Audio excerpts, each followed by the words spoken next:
नमस्कार, आप देख रहे हैं न्यूज़ 24। मैं हूं आप सभी के साथ विपनेश माथुर और अब हमारी नजर रहेगी गुजरात पर। जी हां, नई सरकार का शपथ ग्रहण समारोह होने जा रहा है। जितनी बड़ी जीत बीजेपी ने गुजरात में दर्ज किए, सारे रिकॉर्ड तोड़ दिए, प्रचंड जीत दर्ज की और उतना ही बड़ा शपथ ग्रहण समारोह बीजेपी करने जा रही है। तो गुजरात में अब से कुछ ही देर बाद भूपेंद्र पटेल दूसरी बार मुख्यमंत्री पद की शपथ लेंगे। शपथ ग्रहण में प्रधानमंत्री नरेंद्र मोदी, गृह मंत्री अमित शाह, बीजेपी अध्यक्ष जेपी नड्डा समेत कई केंद्रीय मंत्री और बीजेपी शासित राज्यों के मुख्यमंत्री शामिल हो रहे हैं। भूपेंद्र पटेल के साथ 16 विधायकों के नाम भी सामने आ रहे हैं कि वो मंत्री पद की शपथ ले सकते हैं। बड़ी खबर आपकी टीवी स्क्रीन पर, और इनमें कई ऐसे चेहरे हैं जिन्हें पहली बार मंत्री बनाया जाएगा, तो कई पुराने चेहरों को तरजीह दी जाएगी, जगह मिलेगी। इसमें जो नाम सामने आ रहे हैं वो जल्दी से आपको बता देते हैं। हर्ष संघवी का नाम चल रहा है। भूपेंद्र पटेल की सरकार में वो गृह राज्य मंत्री थे पिछली सरकार में, और साथ ही मजुरा से विधायक हर्ष युवा हैं और इन्हें दोबारा मंत्री बनाया जा सकता है। जैसे ही ये शपथ लेंगे पूरी जानकारी आपको हम देंगे, लेकिन उससे पहले ये नाम है जिनको फोन गए हैं वो हम आपको बता रहे हैं। गुजरात विधानसभा चुनाव में प्रचंड जीत के बाद में अब नई सरकार के शपथ ग्रहण का तख्ता तैयार हो चुका है, मंडप तैयार हो चुका है।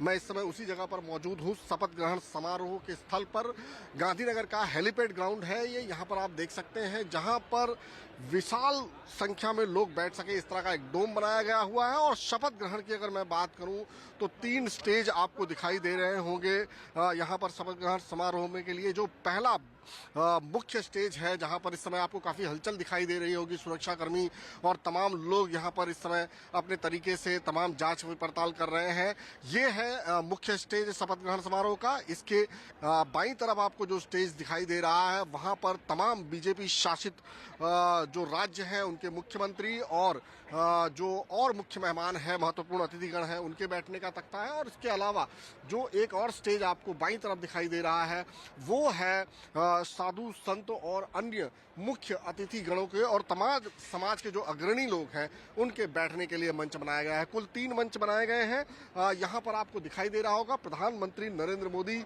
कल रात को ही अहमदाबाद पहुंच चुके हैं इस प्रचंड जीत वाली सरकार के शपथ ग्रहण समारोह में। अमित शाह भी यहाँ पर हाजिर रहेंगे। इसके अलावा जो जानकारी मिली है उसके मुताबिक करीबन 16 से 17 लोगों का एक छोटा सा मंत्रिमंडल होगा जिसका आज शपथ ग्रहण होने जा रहा है मुख्यमंत्री भूपेंद्र पटेल की अगुवाई में। और इसके अंदर कई ऐसे पुराने चेहरे हैं और काफी कुछ नए चेहरे हैं जिनको उनके जो जोन है, जिला वाइज है, मध्य गुजरात, दक्षिण गुजरात, सौराष्ट्र, कच्छ और उत्तर गुजरात में जिनका प्रतिनिधित्व है, ऐसे तमाम लोगों को तरजीह दी गई है। सबका प्रतिनिधित्व हो सके इस तरह का ध्यान रखा गया है। फिलहाल 16 से 17 मंत्री जो हैं आज शपथ लेंगे और उसके बाद में शाम को 5 बजे के आसपास कैबिनेट की मीटिंग है जहां पर उनको पोर्टफोलियो, उनके विभागों का आवंटन किया जाएगा। फिलहाल होटल लीला में प्रधानमंत्री नरेंद्र मोदी, अमित शाह तमाम विधायकों के साथ में भोजन समारोह में इस समय शामिल हुए हैं और उसके बाद करीबन 2 बजे के आसपास यहां पर शपथ ग्रहण समारोह होगा। कैमरामैन प्रतेश के साथ भूपेंद्र सिंह, अहमदाबाद, न्यूज़ 24। भूपेंद्र सिंह की रिपोर्ट आप देख रहे थे और भूपेंद्र सिंह गांधीनगर हेलीपैड ग्राउंड में ही मौजूद हैं। आपको इस ओथ सेरेमनी की जो भव्य तैयारियां बीजेपी की तरफ से की गई हैं उसकी झलक आप देख रहे थे और पूरी जानकारी देते हुए साथ ही मेरे सहयोगी कुमार गौरव भी जुड़ गए हैं। आप टीवी स्क्रीन पर आप उनको देख सकते हैं दिल्ली से। और 3 इस वक्त मेहमान हमारे साथ मौजूद हैं चर्चा करने के लिए। बीजेपी सपोर्टर हैं, आलोक वत्सी जुड़ गए हैं, डॉक्टर अमित नायक हमारे साथ मौजूद हैं, कांग्रेस पार्टी के स्पोक्स पर्सन हैं, और आम आदमी पार्टी प्रवक्ता भी आपको टीवी स्क्रीन पर नजर आ रहे हैं, राकेश हिरपारा जी हमारे साथ मौजूद हैं। आप सभी का बहुत बहुत स्वागत है। लेकिन सबसे पहले बिना देर किए आपको गांधीनगर लिए चलते हैं हेलीपैड ग्राउंड में, जहां पर ओथ सेरेमनी की बहुत ही भव्य तैयारियां की गई हैं। झलक तो दिखाइए भूपेंद्र, हमें कौन कौन पहुंच गया है। अब 1 घंटे से भी कम वक्त बचा है ओथ सेरेमनी में। साथ ही जो 16 नाम सामने आ रहे हैं, क्या सभी को फोन जा चुका है?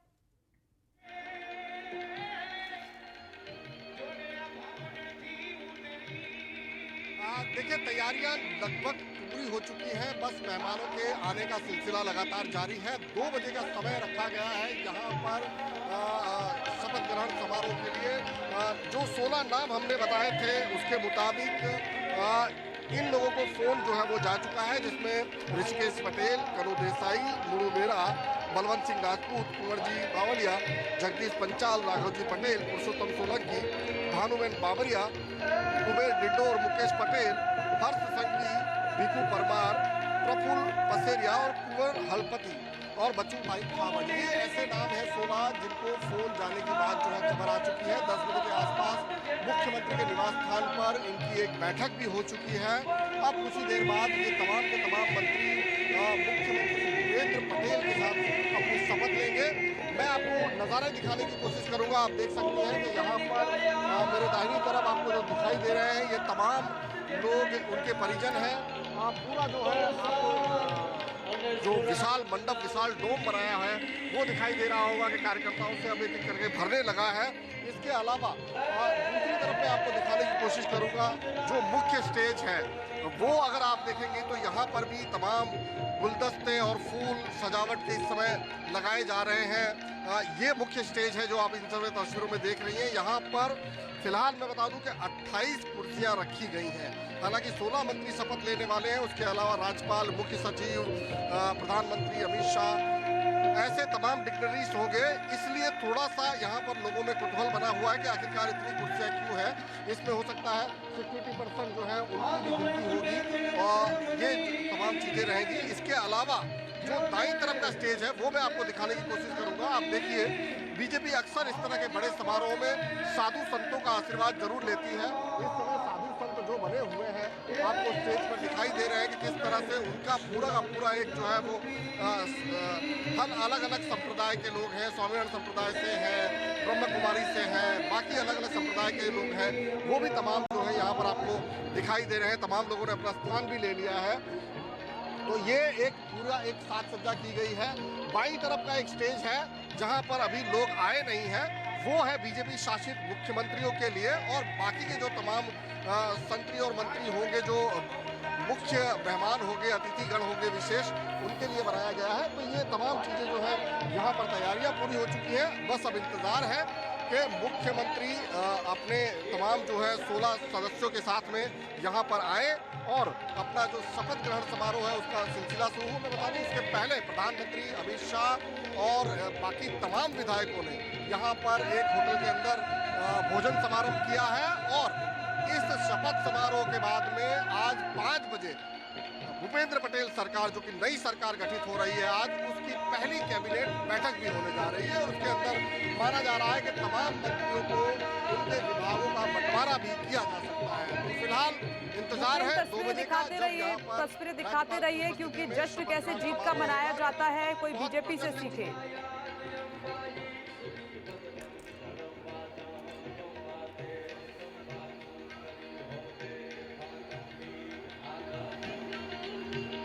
भूपेंद्र तस्वीरें और जीत दोनों चीजें मैं कहूंगा। बीजेपी ने किस तरह की प्रचंड जीत हासिल की है और उसकी तस्वीरें भी मैं लगातार आपको दिखाता रहूंगा और साथ साथ बताता रहूंगा कि किस तरह से बीजेपी ने प्रचंड जीत हासिल की है और प्रचंड जो है वो बहुमत के साथ यहाँ पर सरकार बनाने जा रहे हैं। और उसी के जैसा एक विशाल समारोह जो है वो भी यहाँ पर आपको देखने को मिल रहा है, जहाँ पर इतना बड़ा विशाल डोम, जैसे जनसभाएं होती थी प्रधानमंत्री की विशाल, जहाँ पर जनसैलाब उमड़ता था, वैसा ही यहाँ पर एक नज़ारा हमको देखने को मिल रहा है, जहाँ पर 3 बड़े बड़े डोम जो है वो बनाए गए हैं और उसके अंदर लोगों का एक हुजूम जो है, कार्यकर्ताओं का हुजूम जो है वो उमड़ा हुआ है। न सिर्फ कार्यकर्ता बल्कि जो MP MLA हैं, उनके रिश्तेदार हैं, वो तमाम लोग जो हैं वो भी यहाँ पर आए हुए हैं। तो कुल मिलाकर ये कह सकते हैं कि एक बड़ी जीत का एक बड़ा जश्न जो है यहाँ पर देखने को मिल रहा है। साथ साथ मैं आपको तमाम मंत्रियों के बारे में भी बता दूं कि कहा जा रहा है कि इसके अंदर जो कैबिनेट होने वाली है उसमें 3 पाटीदार और 5 OBC चेहरे और 1 महिला जो है वो उसका समावेश हो सकता है। और इसके अलावा बाकी के जो जातिगत है समीकरण, उनको भी ध्यान में रखते हुए इन पूरे 16 मंत्रियों को स्थान दिया गया है, जिसमें कोली पटेल है, आदिवासी चेहरा है, जैन चेहरा है, ब्राह्मण है, क्षत्रिय है, इन तमाम लोगों को इस पूरे मंत्रिमंडल में समावेश किया। छोटा सा मंत्रिमंडल है 16, लेकिन ये कहा जा रहा है कि बाद में इसका विस्तार होगा। लेकिन फिलहाल जो मंत्रिमंडल की रचना की गई है उसमें पुराने अनुभवी रूपाणी सरकार में जो कुछ मंत्री थे वो, भूपेंद्र पटेल सरकार में जो मंत्री थे वो, और उसके अलावा कुछ नए चेहरे भी हमें देखने को मिलेंगे। यानी नए पुराने अनुभवी महिला सभी इस पे नजर आएंगे और सभी का समावेश इस मंत्रिमंडल में दिखाई देगा। भूपेंद्र, आप मेरे साथ बने रहें, आपका रुख करते रहेंगे। और टीवी स्क्रीन पर आपको स्मृति ईरानी भी नजर आ रही थी, जब पहुंची तो महिलाओं ने जबरदस्त उनका स्वागत किया है। अब मैं जल्दी से दिल्ली का रुख कर लेती हूँ और मीटिंग पर नजर बनाए हुए हैं कुमार गौरव। गुजरात की जीत को भुनाने की कोशिश करेगी अब बीजेपी 2024 में। और देखिए, अभी तो जश्न हुआ भी नहीं है, अभी ओथ सेरेमनी शुरू होनी है, लेकिन उत्तराखंड के सांसदों की बैठक भी दिल्ली में बुला ली गई है।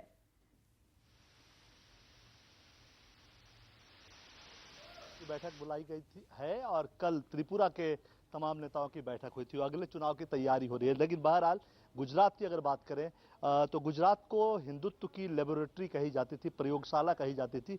लेकिन अब 182 में जब 156 सीट आए हैं तो अब वो प्रयोगशाला से कहीं आगे बढ़ गया। और जाहिर तौर पे ये जो जश्न चल रहा है, ये जश्न सिर्फ गुजरात के लिए ही नहीं है, सिर्फ शपथ ग्रहण समारोह के लिए ही नहीं है, पूरे देश को और खासकर विपक्ष को दिखाने के लिए है कि चुनौती, चूंकि हिंदुत्व का एजेंडा यहाँ पे आता है और हिंदुत्व के खिलाफ जो लड़ाई आज तक थी वो समाजवाद की रही है, तो समाजवादियों को कहीं ना कहीं समाजवादी राजनीति जो बहुसंख्यक राजनीति को रोक कर रखती थी अभी तक बीजेपी की नजर में, वो अब उल्टा हो गया है, उल्टा पड़ गया है। और जाहिर तौर पे बहुत से गुजरात ने डेवलपमेंट के पक्ष में किया। इस इतिहास को रचने के लिए न सिर्फ नरेंद्र भाई का अभिनंदन है, बल्कि साथ ही हर एक गुजराती का। मैम, ये राजा प्रजापति कांग्रेस के जो उम्मीदवार कह रहे हैं कि संविधान की हत्या के लिए प्रधानमंत्री की हत्या की बात कर रहे हैं, पहली बार उजागर नहीं हुए हैं। कांग्रेस के निशाने पर नरेंद्र मोदी बार बार इसलिए रहे क्योंकि नरेंद्र मोदी ही विकास को नए स्तर पर परिभाषित कर रहे हैं राष्ट्र भर में। प्रश्न ये उठता है कि गांधी खानदान ने क्या मोदी का मर्डर सैंक्शन किया? Thank you ma'am. आपको लगता है कि बहुत गलत है, इस तरह से नहीं होना चाहिए? स्मृति ईरानी को आप सुन रहे थे। कुमार गौरव, अपनी बात कंप्लीट कीजिए। देखिए, बिल्कुल गुजरात पे चर्चा है और ये जो जश्न है वो दिखाने के लिए है देश भर में, और खासकर विपक्षियों को कि भले ही आप हिमाचल जीते हैं या दिल्ली में एमसीडी जीते हैं, लेकिन गुजरात की जीत देखिए, इतनी बड़ी जीत है। कहीं ना कहीं जो लड़ाई अब तक थी वो समाजवाद वर्सेज हिंदुत्व की होती रही है, और अब जो इधर का ट्रेंड है, पिछले 7-8 सालों का ट्रेंड है, उसमें ये जरूर दिखा है कि बीजेपी की जो बहुसंख्यक की राजनीति थी वो हावी हो रही है। और गुजरात में 182 में से 156 सीट और कांग्रेस का 77 से 17 पे सिमट जाना इस चीज को दिखाता है कि आगे की लड़ाई कैसी होगी। बीजेपी इसको पूरी तरह से भुनाने की कोशिश करेगी, इसमें कोई दो राय नहीं है। देखिए, अगर गुजरात में हारते तो फिर नरेंद्र मोदी के लिए चेहरा दिखाना मुश्किल होता, जो कि पूरे देश भर में घूमकर 2014 से लगातार गुजरात मॉडल के दम पे केंद्र की सत्ता पे पहली बार सीटों के साथ और दूसरी बार उससे भी ज्यादा सीटों के साथ पहुंचे। ये अमूमन देश की राजनीति में नहीं होता कि पहली बार 250 सीट आ जाए, 270 सीट आ जाए, अगली बार 303 के आसपास आ जाए, अगली बार घटती ही है। लेकिन अब ट्रेंड बदला है, तो जाहिर तौर पे बड़ा जश्न है। तमाम केंद्रीय मंत्री, बीजेपी के तमाम लगभग सभी मुख्यमंत्री और कई, आज पार्लियामेंट में संसद हम लोग कवर कर रहे हैं, लेकिन संसद भवन लगभग खाली है क्योंकि ज्यादातर मंत्री गुजरात पहुंच चुके हैं और किसी को रोका भी नहीं गया है। जिसकी रोस्टर ड्यूटी लगी है उसे ही मजबूरी में यहाँ संसद में रहना है, लेकिन चूंकि जीत का जश्न बड़ा है इसलिए प्रधानमंत्री कार्यालय और संसद के कार्यालय की तरफ से भी रोका नहीं गया है कि ठीक है, आपको जहां आपको अगर गुजरात जाकर जश्न में शामिल होना है तो होइए। लगातार चुनावी राजनीति की बात होती है तो ये कम से कम आप कह सकते हैं कि 2024 के लिए बीजेपी का जो एक रास्ता जो अभी से उसने शुरू किया है, उस रास्ते में एक कार्यकर्ताओं को एक मोराल चौक्कस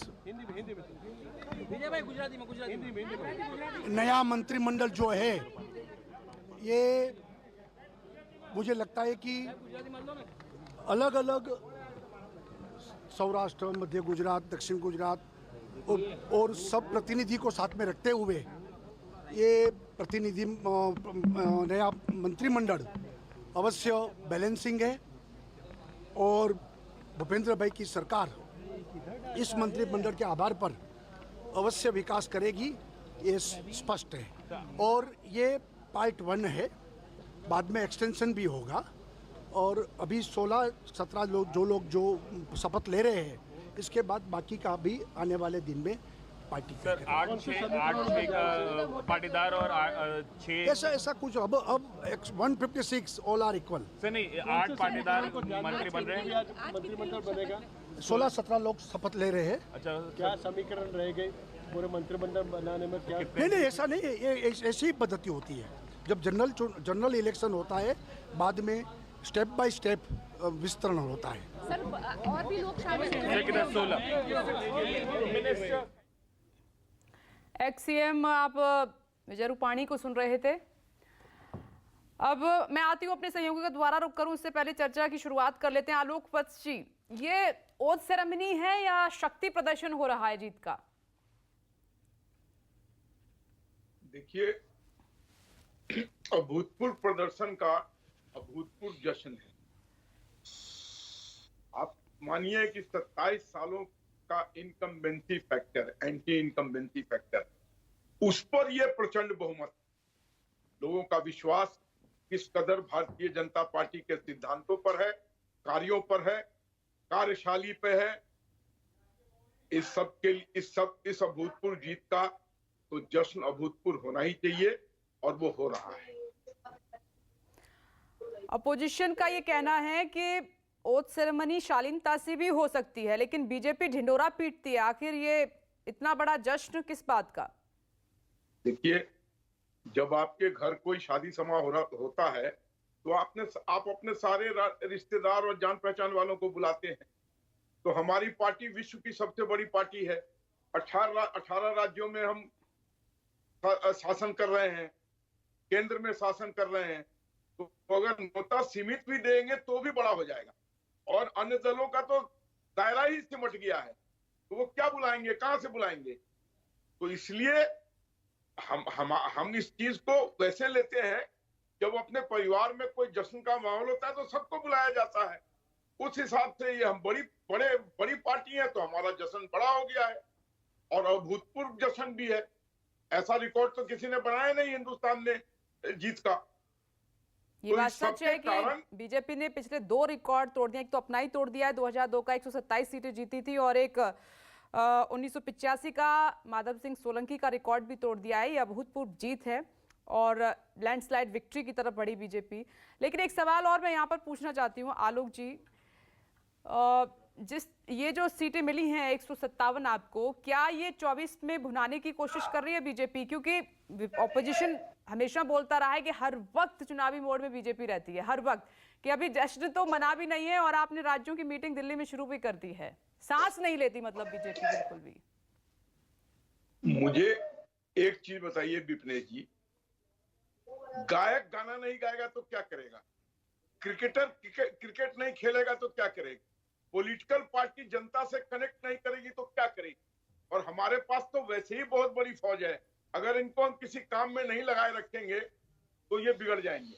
तो हम निरंतर लगातार लोगों के टच में रहते हैं। यही कारण है कि हम बढ़ते जा रहे हैं और चुनाव जीतते जा रहे हैं। तो इसमें क्या क्या गलती है? अगर आपके पास फौज है वर्कर्स की, और उनको अगर आप काम में लगाते हैं लोगों से कनेक्ट करने में, तो इसमें क्या कोई बुराई है? आपके पास वर्कर नहीं है तो आप नहीं जा पाते हैं लोगों से। क्या किसी विपक्ष ने सही मायने में, विपनेश जी, क्या उन्होंने गुजरात में चुनाव लड़ा? कांग्रेस कहीं दिखाई दिया था आपको? आम आदमी पार्टी हवा में तीर मार रही थी। नमस्कार, मैं हूं मानक गुप्ता। अगर आपको हमारा ये वीडियो पसंद आया हो तो इसे लाइक और शेयर जरूर करें, और हां, हमें सब्सक्राइब और फॉलो करना ना भूलें, ताकि आप देश और दुनिया की कोई खबर मिस ना करें। तो जुड़े रहिए हमारे साथ और देखते रहिए न्यूज़ 24।